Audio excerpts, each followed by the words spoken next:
This power strip will go great in any garage or, in my case, a workshop. It has a lot of features. Let me break it all down for you. It includes an 8-foot cord. It does include this base, so it stands on a tabletop very nicely.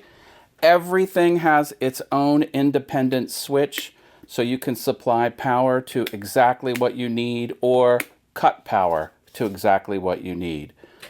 To turn on the lights, these switches do that. And to charge your devices, you have a USB-A and USB-C port. Very convenient. Here's a demonstration of the switches working to control the electricity.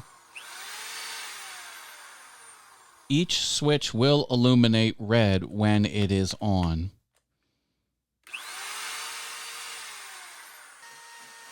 You can clearly see the work lights are having a huge benefit. You can never have enough light in a garage or workshop.